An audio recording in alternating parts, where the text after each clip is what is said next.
Ya, vamos a continuar entonces con esta clase. Lo que estamos mostrando acá es simplemente pisos sobre viga. Vimos hace un rato cómo se ponían las losas arriba de la viga. Ahora estamos acá con un grating arriba de la viga y acá una plancha diamantada de piso. Los grating, ya lo vimos, ¿cierto? Están compuestos por plaquitas soportantes, ¿cierto?, que van en una sola dirección, y plaquitas separadoras que van en la otra. Por lo tanto, este grating solo puede descargar por ese lado, ¿cierto?, en una dirección transversal a las placas resistentes, y en este otro. Si yo pusiera una viga debajo del grating en esa dirección, da lo mismo porque el grating no descarga en esa. ¿Ya? Las planchas diamantadas, un poco distinto, ¿cierto? Esta es una plancha maciza de acero, ¿cierto?, que tiene dibujitos arriba para que la gente no se resbale y se caiga. Y esta sí se apoya en todas las cosas que uno le pone debajo. Evidentemente una plancha diamantada de un espesor bajo tiene poca resistencia, por lo tanto no me permite separar las vigas mucho. Un grating pesado o liviano, como sea, permite una separación de vigas de 1 metro, 1,5 metros sin ningún problema. Una plancha diamantada podría ser que me pida vigas cada 50 centímetros y un poco menos quizá. A veces lo que uno hace para poder resolver el problema de la plancha diamantada es atiezarla. Ponerle atiesadores por debajo de la plancha de manera que pueda soportar luces más grandes del orden de 1 metro o 1,5 metros, para no tener que poner las vigas de apoyo tan cercanas.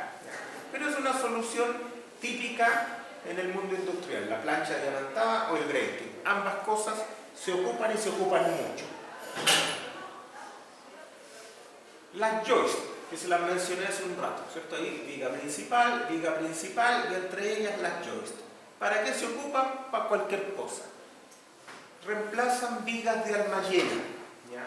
Y en general funcionan para cargas de piso, o sea, para los QL cuadrados octavos funcionan muy bien, son mucho más livianas, pero como cualquier elemento enrejado, tiene el problema que hay que estabilizarlo, porque si no estas cosas vuelcan de manera muy fácil.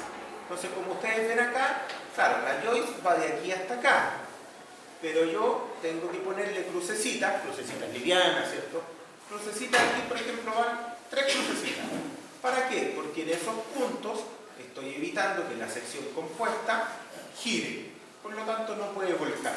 Ahora, en una joist o en un enrejado, que la sección gire es igual que decir que el cordón en compresión sale del plano o no. Porque el cordón en compresión trabaja básicamente como un elemento cualquiera en compresión. Lo importante aquí es entender que el elemento es liviano, el elemento compuesto, la joist, pero no tiene buena inercia fuera del plano y por lo tanto tengo que estabilizarlo. Si pongo varias y la afirmo entre ellas con estas cruces, la cosa anda bien. Si no puedo lograr eso, a lo mejor esta cosa va a andar mal. Entonces, un techo lo puedo resolver con esto, sí. Un piso lo puedo resolver con esto, sí. Pero a lo mejor no voy a poder resolver un diafragma sísmico, por ejemplo, con esto. Tendría que buscar alguna cosa un poquito mejor, ¿ya? Pero ojo, las joists son buenas. En luces importantes, si tengo separación de vigas principales, no sé, de 10 metros, no estaría pensando en la joist. Si tengo, no sé, 3 metros, podría usarlo, pero no necesariamente son competitivas. En luces largas son muy competitivas, ¿ya? Es una muy buena solución. Bueno, aquí hay detallitos de cómo uno la estabiliza contra muros y esas cosas. Básicamente es siempre evitando que la sección gire. Y nada más, como cualquier otra viga que se vuelca. ¿Qué tenemos acá? ¿Cómo estabilizar las joists? La misma cuestión que vimos antes, aquí con puros palitos para arriba, ¿cierto? Ahí todos los de arriba se agarran, todos los de abajo se agarran, y aquí con cruces. La verdad es que las cruces funcionan mejor porque funcionan solas. Yo puedo estabilizarlas de 2 nomás. Puedo tomar la joist 1 y la 2, después no poner nada, tomar la 3 y la 4, después no poner nada. Puedo ir estabilizando de a pares también. ¿Ya? No olvidar que hay que estabilizarla. ¿Cómo funcionan estos? Estas se compran así, no es que uno las detalle. Uno dice, quiero una joystick tipo KJ9, listo, y se la manda. Todo esto de adentro lo hace el fabricante de la joystick, ¿ya? Por lo tanto, yo no tengo que preocuparme tanto de eso, yo la especifico igual como una viga de alma llena, ¿ya? Entonces, le doy la altura, ¿cierto?, que es parte de la descripción, le doy el largo, y esta inclinación viene de las tablas del cálculo del fabricante. Siempre es así, estas son las joystick tipo K, y en general uno ocupa solo las tipo K. Claro, porque lo que tenga lo va a tener arriba, la carga. Por lo tanto, arriba es donde yo necesito más apoyo, por eso que está ese tejido en K, y abajo tiene menos puntos, porque abajo no hay carga transversal. Entonces arriba tengo carga transversal y compresión. Para que la compresión sea predominante frente a la flexión entre esos puntos de apoyo, los puntos de apoyo tienen que estar cercanos. Eso es lo que se hace. Aquí típicamente también sale un palito para arriba para dar un punto de apoyo en este lugar. Si aparece una carga puntual en la joist, lo que normalmente se hace es poner un palo ahí. Por ejemplo, si alguien pone una carga puntual ahí, justo ahí, y es un poco grande, entonces lo que normalmente se hace es sacar aquí otro puntal y ponerlo hasta ahí. Y listo. ¿Ya? Bueno, no le vamos a dar mucha más pelota a las joystick. Ya, techo de plataforma. ¿Cómo lo resuelvo? Otra vez, esto es un poco redundante frente a lo que ya vimos, pero sigo con la idea de que hay que resolverlos en general como elementos livianos. Para estos galpones que les estoy mostrando acá, es bastante posible que el fabricante de galpones pida ayuda a todos los elementos, pero cuando nosotros lo hacemos en una oficina donde no nos dedicamos solo a los galpones, es conveniente hacer esa separación. Es decir, mira, las costaneras las voy a considerar como elementos secundarios y voy a estabilizar los marcos principales con otros elementos que no son las costaneras. ¿Por qué podría convenir o no eso?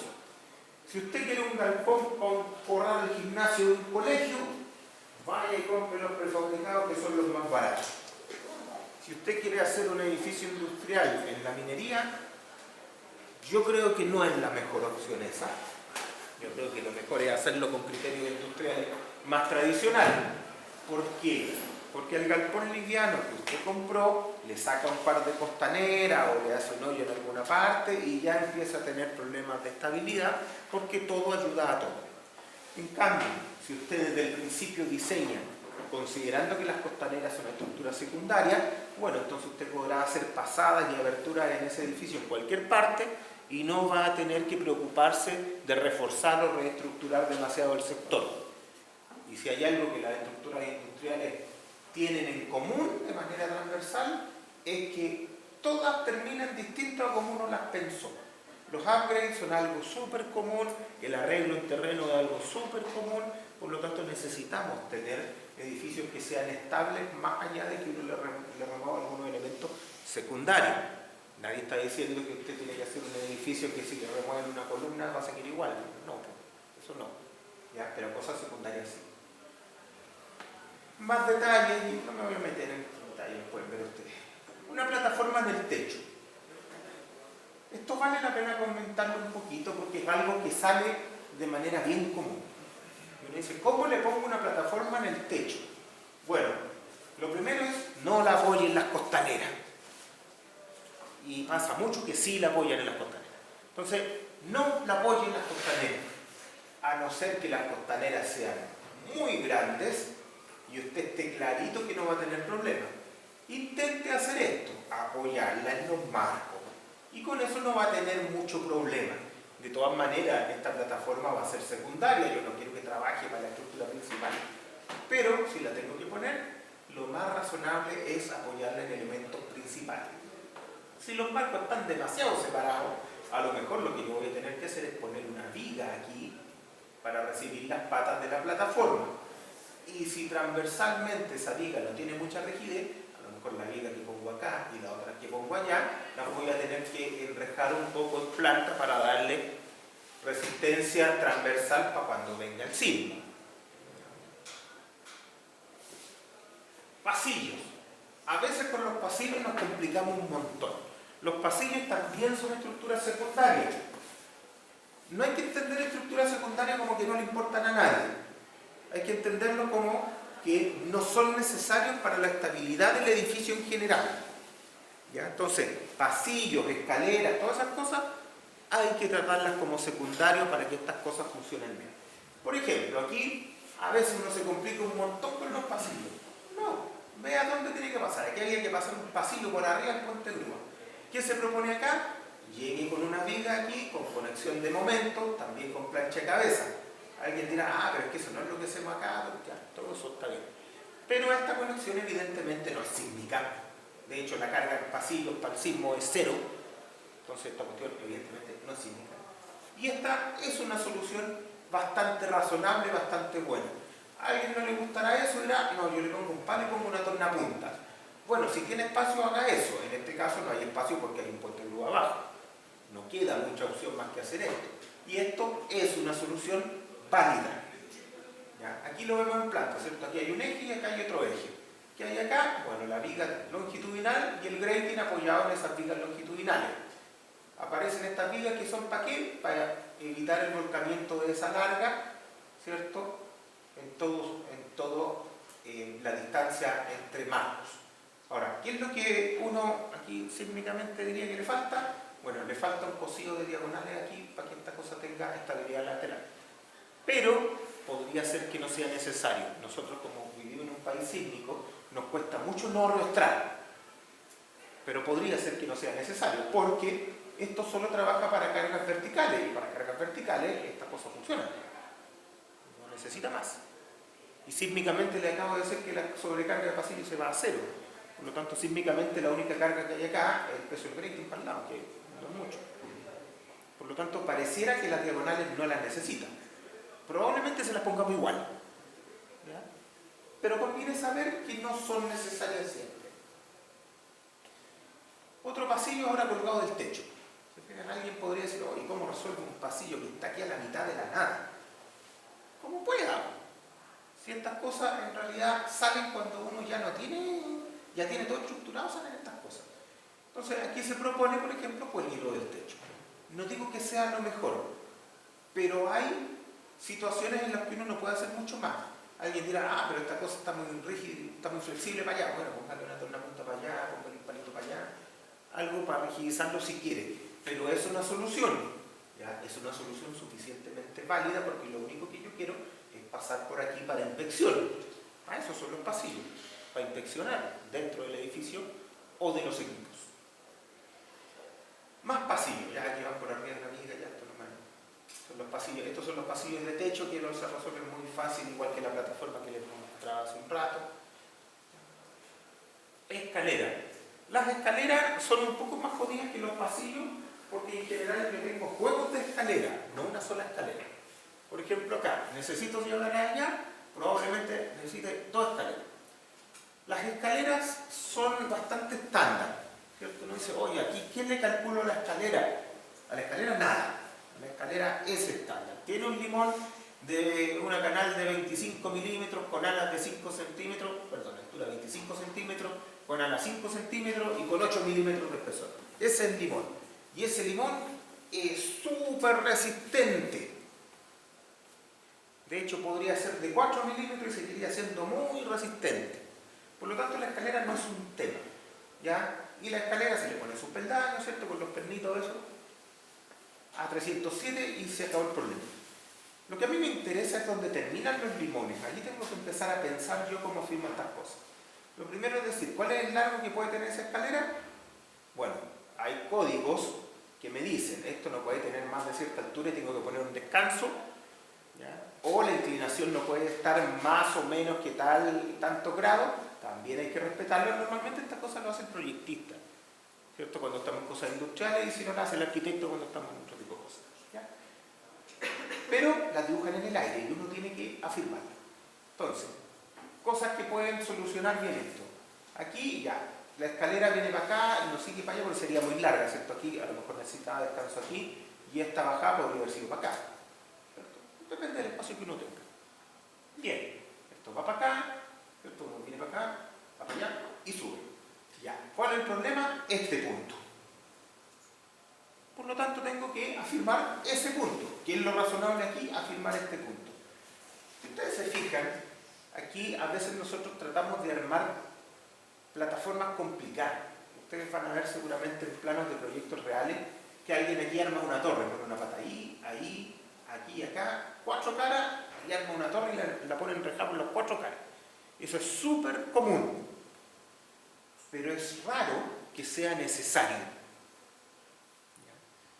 Primero, las cargas de escalera también se van a 0 balsímetros, por lo tanto, lateralmente esto tiene poco. Tiene poca carga lateral, tiene viento, sismo, pero muy poca.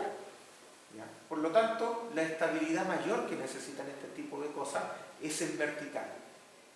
Si yo tengo el limón acá, y el limón aquí lo doblo, o llega aquí soldado hasta allá, como que ya la torre no la necesito.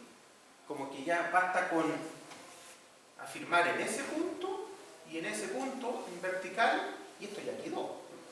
Porque estos limones son continuos hasta acá, soldado acá. Entonces pareciera que basta poner una viga a la que lleguen esos 4 limones, y esa viga la firmo para abajo en unas columnillas. A lo mejor si soy segurero arrastro las columnas entre ellas ya. Listo. Pero parece que la torre no era necesaria. Pero se van a ver todo ese tipo de soluciones en terreno. Las soluciones, hay unas mejores que otras, pero sepan siempre que el objetivo es que sea solución del problema. Lo primero que hay que evaluar es si es solución al problema que yo tenía. El problema es subir de acá hasta allá. ¿Me lo resuelve? Bien, entonces ya es aceptable. La podré mejorar, pero ya es aceptable. Otra escalera, y no voy a seguir dando vueltas a la escalera, ya entendí. Ahí ustedes lo van a enfocar. Sombreadero, esto parece poco, pero igual lo vamos a mirar. Los sombreaderos, ¿cierto? Es para estacionar el auto. Estas cuestiones, ¿cierto? También aparecen en tamaños grandes y más complicados. Normalmente un sombreadero no va a tener problemas sísmicos, porque pesa poco, pero va a tener problemas de viento y problemas de carga de techo. Por ejemplo, sin ir más lejos, evidentemente tiene un problema con la carga de techo, ¿cierto? Le vamos a poner los 100 kilos por metro cuadrado y esta usted se nos va a ir para allá. Ya, sí, entonces evidentemente tiene un problema con carga estándar y probablemente con el viento esta cuestión va a tender a volarse, entonces hace un momento para el otro lado. Entonces claro, voy a tener que empotrar acá y otra vez, sin silla y con esos pernos. ¿Por qué? Porque aquí no hay ningún problema sísmico, no hay ningún problema de estabilidad, ¿cierto? Y ojo con eso, quiero aclarar, cuando yo digo no hay problema sísmico, no estoy diciendo elijo diseñar para viento y no considerar el sismo, no. Todo elemento estructural tiene que cumplir para todas las condiciones aplicables. O sea, tengo que revisarlo para el sismo, para el viento, para todo lo que sea aplicable. Lo que estoy diciendo es que es probable que lo que controle sea el viento. Y como lo que controla no es el sismo, a lo mejor no necesito el detallamiento dúctil que los códigos sísmicos me obligan. ¿Por qué es tan importante eso? Porque lo que encarece la estructura es el detallamiento sísmico de ductilidad. Razones ancho-espesor, diseño por capacidad, fusibles, todo eso. ¿Ya? Encarece el detallamiento, lo complica, pero en el caso sísmico es muy necesario. Entonces, cuidado con eso. Aquí, bueno, les muestro estas cuestiones, pero no vale la pena tampoco darle más vueltas. ¿Ya? Son sombreaderos. Aquí se están haciendo con, creo que cajón, sí, hay un cajoncito. Cuando ustedes vean, ¿cierto? En su ejercicio profesional, van a aparecer galpones hechos con perfiles especiales, perfiles que son secciones cerradas. Son los tradicionales galpones Instapanel, Syntax, ¿cierto? Que se venden mucho y son galpones que están optimizados para pesar muy poco y resistir muchos, luces muy grandes. ¿Ya? Son galpones prediseñados. Usted va y se los compra a la empresa y los instala en el terreno y todos contentos. Ya, la empresa hace la ingeniería, hace todo. Bueno o malo, se ha discutido mucho que sean buenos o malos. En general, si algo cumple los códigos que tiene que cumplir, se acabó el problema, no hay nada que discutir, lo demás son opiniones. ¿Dónde está el problema de una sección cerrada? Bueno, primero esas son secciones cerradas que tienen espesores muy bajos. Y son cajones grandes, un cajón común uno lo hace así, ¿cierto? Así, así, así y así. Esas son como las columnas flexurales. Pueden tener fácil, no sé, 40 centímetros para acá, 80 centímetros para allá, y la plancha a lo mejor es de 3 milímetros. Entonces uno dice, mano porque esta cuestión va a tener pandeo local, los métodos de la 427 parte 2, y los factores de reducción por pandeo local me matan todo. Ya, entonces, ¿cómo lo resuelve esta gente? Dice, oye, a ver, no seamos tan lesos, atiecemos. Entonces, empiezan a hacer dobleces en las planchas, con la misma plancha, hacen dobleces. Y entonces, ahora sí la cosa empieza a tener sentido. Ahí empieza a tener sentido, porque en realidad los anchos planos, que antes eran los 80 centímetros, pasan a ser como 15 centímetros, esos anchos planos, con estos dobleces que se hicieron acá, que lo que hacen es atiezar esta plancha, porque ahora no puede pandear saliendo fuera del plano en esos puntos, donde están los dobleces. Entonces empiezan a aparecer ese tipo de secciones, ¿ya? Que son las secciones atiezadas, son los perfiles omega, típicamente que ocupan los Iztapanes, los Syntax, que son muy eficientes en ese sentido. Claro, es una lata fabricar esa cuestión, pero lo hacen ellos. Y a uno se lo vende.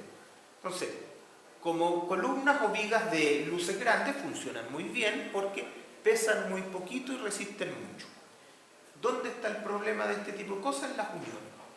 Usted sabe que considerar o diseñar uniones de perfiles cerrados es molesto porque no puede meter la mano adentro. Entonces ahí es donde tiene hartos problemas. Y en el hombro tiene problemas grandes. Primero, estas secciones, si uno las quiere empalmar, ya no puede usar el asunto ese de poner planchas por dentro y por fuera. Ya no funciona. La forma de empalmar esto van a ser las uniones tipo plancha de cabeza. No hay de otra. Y ya dijimos que las de plancha de cabeza, cuando es unión de capacidad, como que cuesta. Ya, pero normalmente estos galpones van a ser bien livianos y entonces van a estar muy controlados por viento y no voy a tener que hacer uniones por capacidad. Si las uniones no son por capacidad, la plancha de cabeza está súper bien y por lo tanto estas secciones se pueden usar perfectamente. ¿Dónde podría tener un problema? En el hombro. En el hombro porque necesito traspasar el momento de una viga a una columna. Y ahí hay detallamientos especiales para poder traspasar eso. Ahora, en el peor caso que no hubiera un detallamiento especial, yo siempre podría decir, ¿sabes? Me llevo el nudo de taller y la columna la hago llegar con plancha de cabeza a ese nudo especial y la viga la hago llegar con plancha de cabeza a ese nudo especial también. Y el nudo especial es lo que yo quiero. Entonces, va a haber uniones. El punto es si vale la pena o no. Cuando tengo un cajón grande donde ahorro mucha plata con esto, vale la pena. Vale la pena. Si voy a hacer un techo en el patio, no vale la pena. Entonces, hay que ver siempre qué es lo que necesito y por qué lo hago. ¿Ya?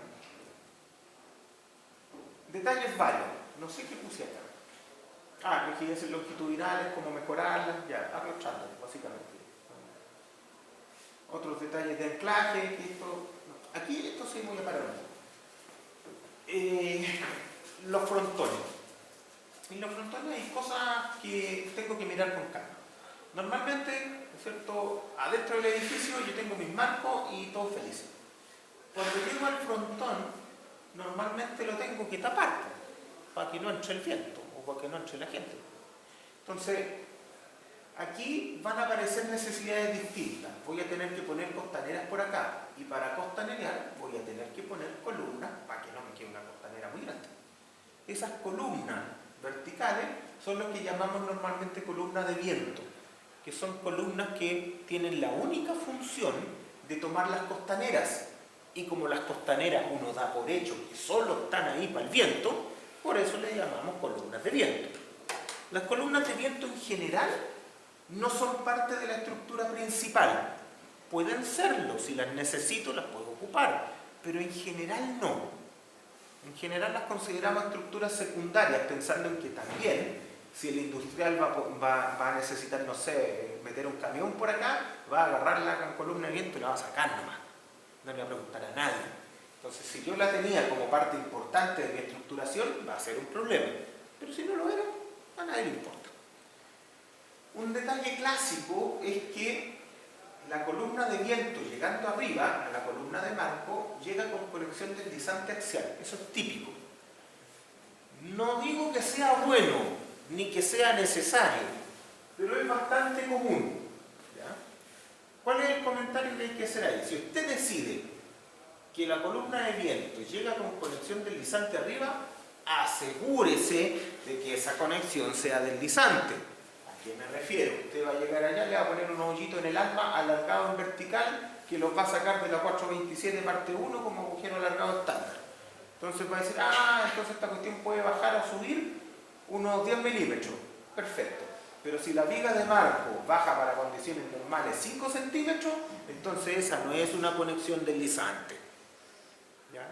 Para que sea conexión deslizante, lo que sea que baje la viga no tiene que darle carga vertical a la columna. Esa es la condición obvia. Y esto es para cualquier conexión deslizante. Se los hago notar porque es muy común en la práctica profesional que la gente diga, no, mira aquí lo voy a hacer llegar con conexión deslizante. Se van a la 427 y ponen el agujero alargado estándar. El agujero alargado estándar, en mi experiencia, que no es la única verdad en el mundo, no es bueno. La menor cantidad de las veces funciona. Lo que yo tengo que hacer es mirar cuáles son los desplazamientos relativos en esos puntos y a partir de ese dato diseñar mi conexión deslizante.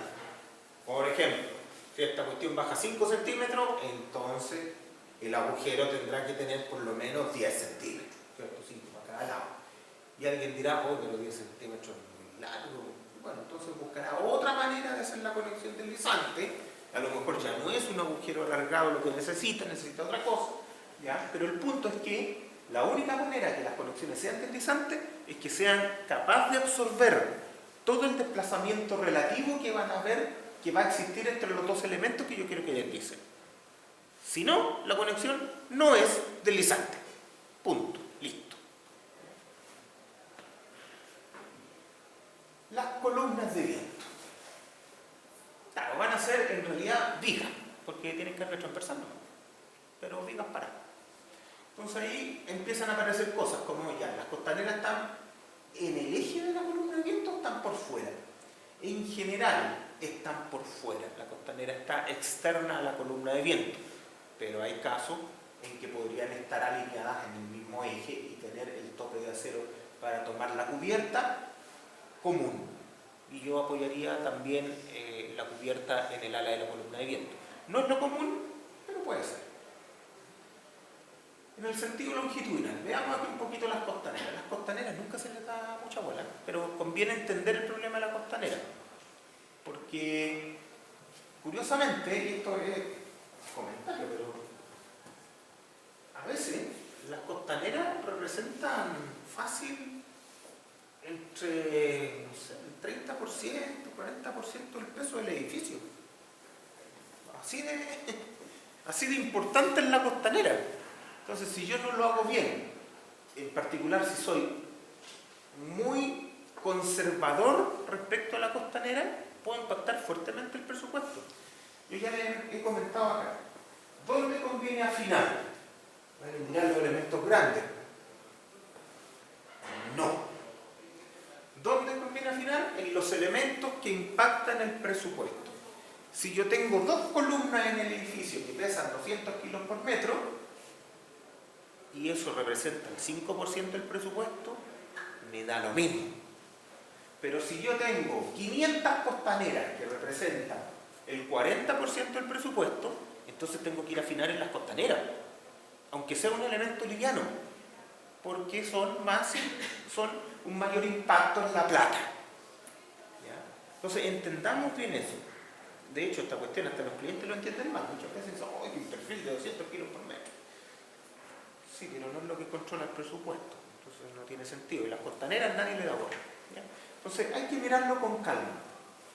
Las costaneras, en general, se diseñan para cargas que son muy poco probables.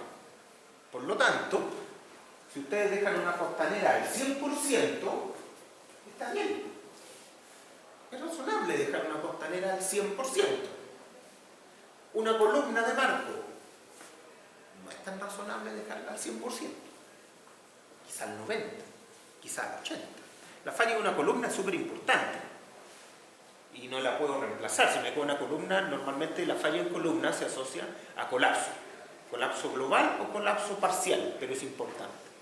Una viga, en general la falla de una viga no es colapso global, colapso parcial y quizás ni siquiera colapso. Por lo tanto, una viga a lo mejor sí la podría dejar al 90% sin problema. Pero la costanera, primero y secundario, o sea, si llega a fallar una costanera, falla esa costanera y a la del lado ya no le importa. Por lo tanto, la reparación de eso es bastante simple si es que la reparo, porque a veces no la reparo. Entonces, ojo, la costanera, en general, en estos edificios que son livianos, es un ítem importante y no puede quedar al 50%. Entonces, cuidado con eso. Por ahí de repente dicen, no, pucha, es que no puedo poner una de menos de 20 centímetros y no puedo poner una de menos de 4 milímetros, así que quedaron trabajando al 20%. Bueno, si no puede poner una más chica, entonces tiene que estructurar mejor para sacarle más provecho. La tiene que poner más separada, tiene que darle más luz. O sea, algo tiene que hacer para que esa cuestión impacte en el presupuesto. Bien, las costaneras típicamente se ponen así, por fuera de los ejes principales del elemento. Y en elementos, en galpones livianos, se pone ese palito para evitar también que la columna y la viga vuelquen. Para eso se pone. En estructuras industriales pesadas no se usa ese palito.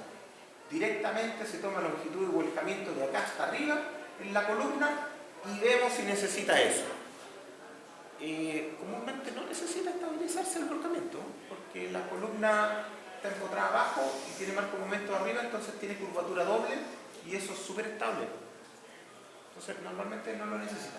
La viga podría necesitarlo, pero como la viga nosotros la vamos a estabilizar con otro tipo de elementos adicionales, si no la costanera, entonces tampoco esto nos va a aportar mucho. Ahora, insisto, esta es una forma de estructurar de manera liviana. La otra forma que vamos a ver en el proyecto, que ya no alcanzo a partir de esta clase, pero la estructuración que vamos a ver ahí es típica de estructuración pesada. ¿Por qué? Porque lo más común es que si tengo que hacer un galpón sea pesado. Porque si no, lo van a comprar acá.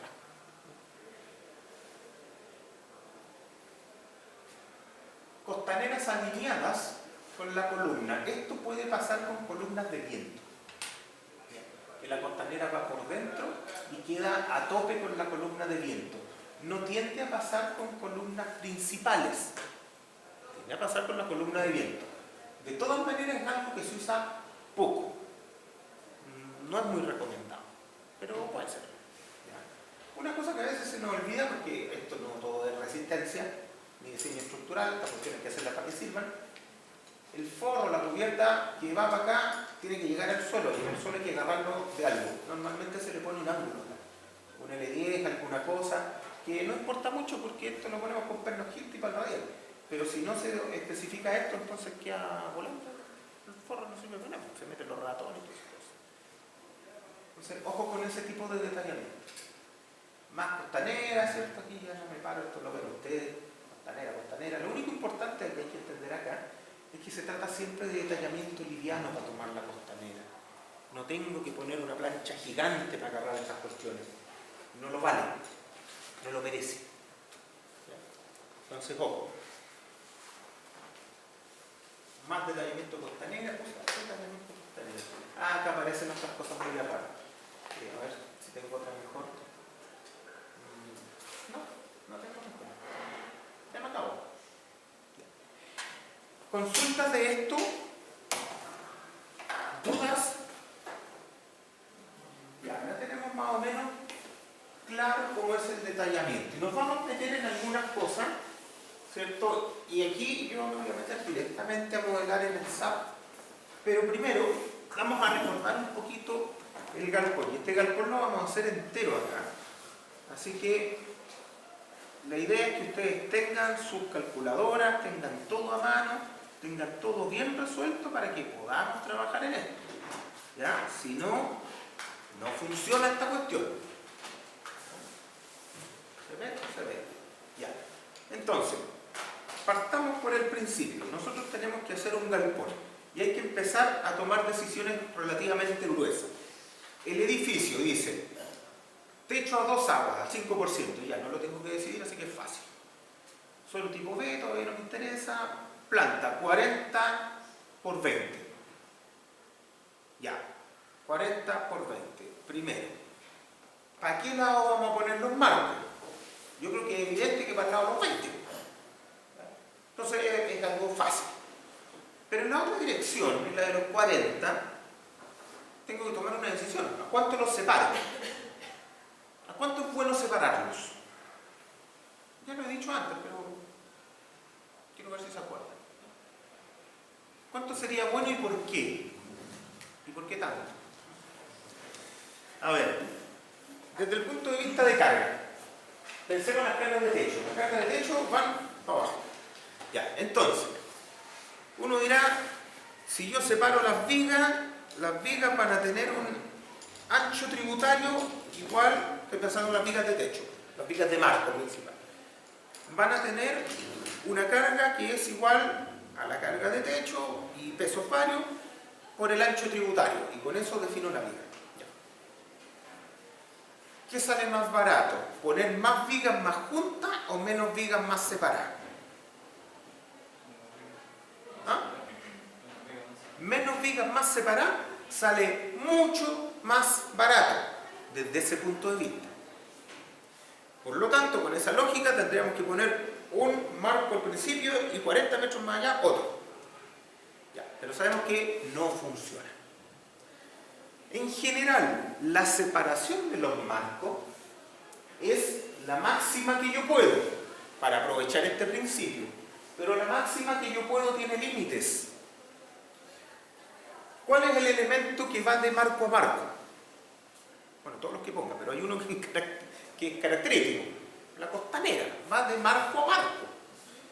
Aquí ya tengo que tomar una decisión. ¿Vamos a tener costaneras que están simplemente apoyadas en los marcos o las vamos a hacer continuas arriba de los marcos? En general, como vamos a hacer un galpón de trabajo pesado, vamos a usar costaneras que están simplemente apoyadas en los marcos. O sea, QL cuadrado octavo. Bien. Eso es lo típico, es la decisión que típicamente se toma, ¿cierto? No es algo antojadizo. Ya. Y entonces lo que me interesa a mí ahora es el largo de las costaneras. Y otra vez tengo el problema, pero girado, porque ahora digo, ¿cuántas costaneras pongo? Menos, más separadas, o más juntitas, es la misma cuestión. Ya. Pero lo que se sabe es que las costaneras que vamos a usar, como son industriales, van a ser elementos típicamente de 20 centímetros de altura. Es raro usar menos. ¿Y qué sería menos? Sería 15. Es raro. 15 es raro para el ámbito industrial. Podríamos usar costaneras de 25, pero eso ya es para carga importante. 20 centímetros es bueno. Y estamos pensando en una canal de 25. Ya, como es un perfil plegado, estamos pensando en unos mínimos como de 4 milímetros. Más o menos. Más o menos, digo yo. ¿Por qué 4 milímetros? En general, los criterios de diseño industriales me llevan a eso por problemas de corrosión. En elementos secundarios, personalmente creo que no es muy razonable pedirle ese tipo de cosas. En un elemento principal sí, en todo el sentido del mundo. No voy a hacer el alma de un perfil importante de menos de 4 milímetros. No, pero la costanera sí. Yo la haría sin ningún problema, pero en general se limita. Pensemos, quizás vamos a llegar a 3 milímetros. Y si llegamos a 3 lo vamos a dejar ahí. Pero normalmente partimos de eso. Partimos de 20 centímetros de altura para que quepan bien dos pernos, 5 centímetros de ala porque no hay menos, y unos 4 milímetros para empezar a jugar porque es el mínimo típico. Ya, son de 20 de altura.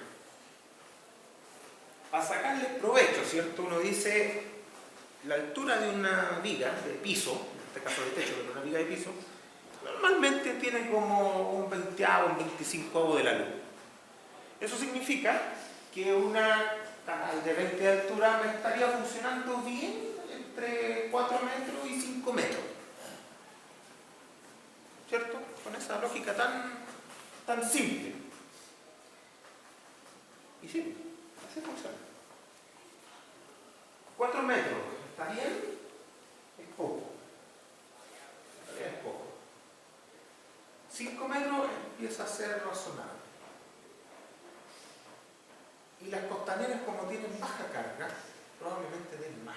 Probablemente lleguen hasta como el 30, o sea, hasta 6 metros.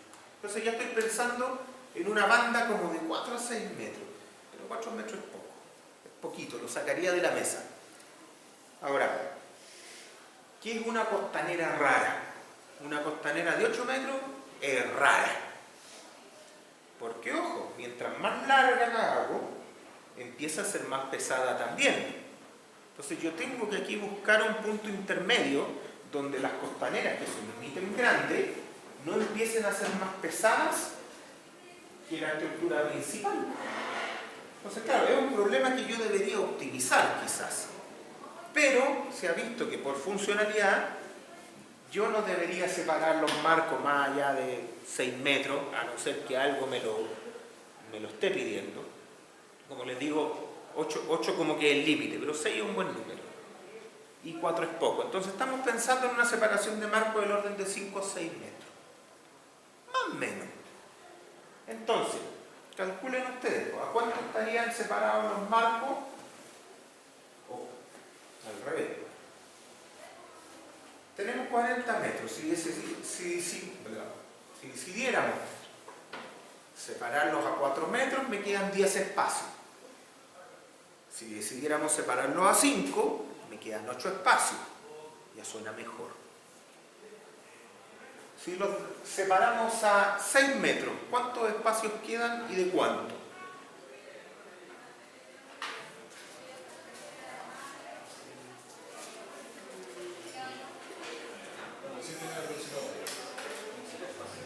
Espacios y quedan separados a cuánto?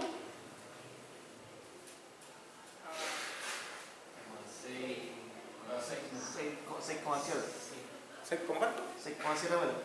6,7 metros y 7 espacios. No, son 40 metros, ¿no? Son 40. 40. Dividido en 7, sería como 5 algo.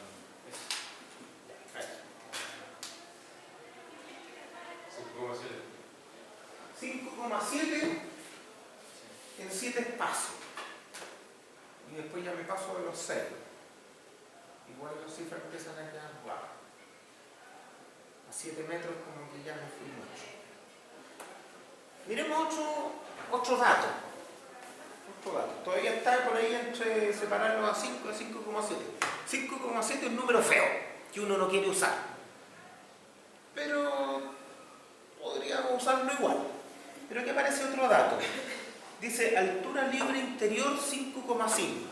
Ya, o sea, del suelo hasta, esto es típico como lo especifican. Esa no es la altura de hombro. 5,5 al interior, o sea, eso es libre. Si tengo 20 metros de marco, trabajemos al 20avo, estoy esperando como una viga de 1 metro en el techo. Ya no, para darte 1 metro, quizás no te dé 80. Pero pensemos en 1 metro, ya. Una viga de 1 metro, hacer del maíz. O sea, la altura del hombro la tendría que poner por lo menos los 6 metros. Para cumplir los 5,5 libres. ¿Se entiende, cierto? Ya, entonces tengo del suelo al hombro 6 metros. Y en algún lado voy a tener que arrostrar longitudinalmente también. Por lo tanto, ahí uno dice, mira, si tengo 6 metros para arriba, para el lado, como que me gustaría tener más o menos los mismos 6. Más o menos. O sí.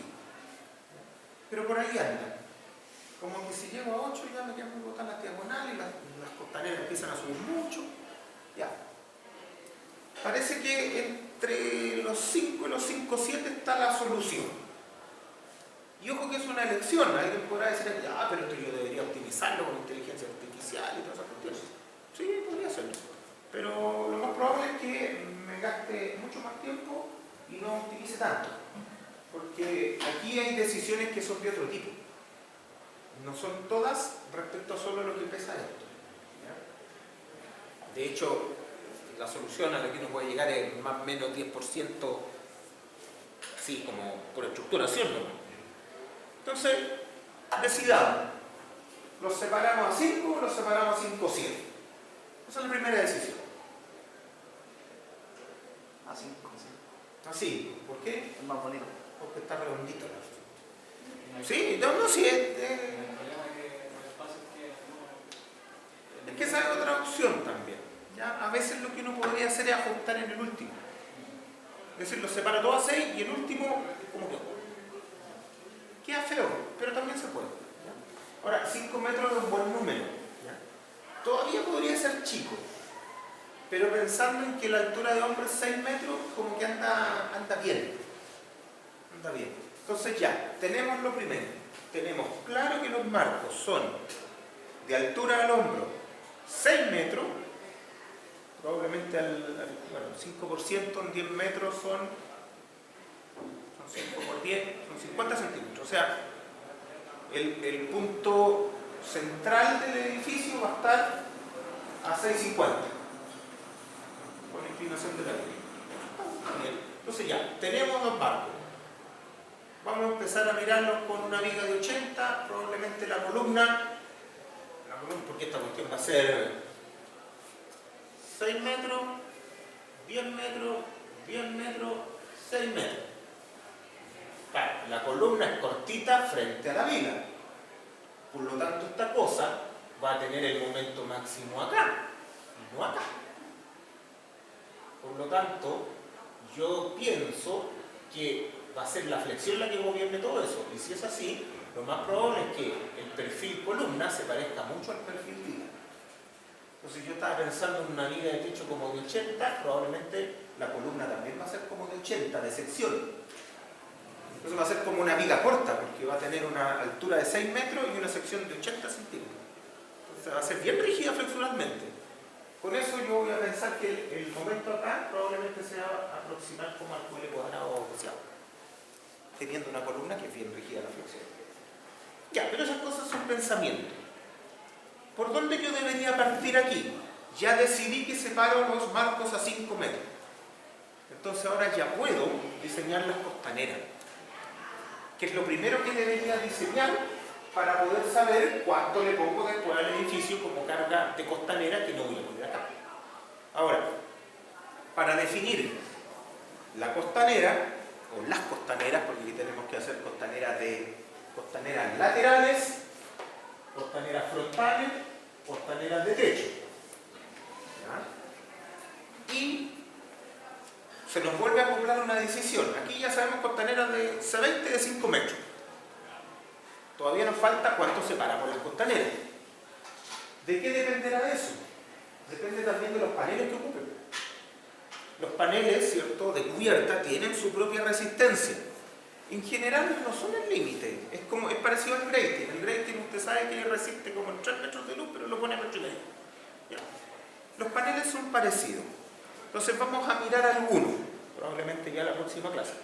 Pero tenemos que ver paneles de techo. Paneles de techo hay montones. Están los paneles normales de placa de acero y están los paneles tipo sándwich, aislante. Nosotros vamos a usar uno simple aquí. Vamos a usar un clásico. Los más clásicos son los Instapanel viejos, el PV6 y el PV4. Vamos a usar eso. Y vamos a ver qué podemos usar como panel. ¿Qué variable estoy buscando? Separación de las costaneras y validación del panel. Esas cosas estoy buscando. Ya, pero para decidir esas cosas, entonces ahora necesito la carga de diseño. Tenemos que elegir. Yo partiría por las de techo. ¿Qué cargas tengo en el techo? Como carga local, para la costanera. ¿Qué carga es importante en el techo? Nieve. Pero aquí no hay nieve. Estoy adentro. Carga de viento y carga de techo. La carga de techo se aplica en el panel, ¿cierto? Del panel se le pasa a la costanera se le pasa al marco y así. Entonces, si partimos por el techo, necesitamos saber cuál es la carga estándar de techo, para lo que nos tenemos que meter a la 1537, y tenemos que saber qué pasa con el viento. El viento en el techo, ¿cierto?, va a tener presión hacia abajo y succión hacia arriba. Ambos casos hay que evaluarlo. ¿Ya? Entonces, cuando tengamos el viento y tengamos la carga de techo, vamos a saber qué es lo que controla la costanera. Y con eso diseñamos la costanera y validamos el panel de techo. Eso lo vamos a ver en la próxima clase. Así que llegamos hasta aquí.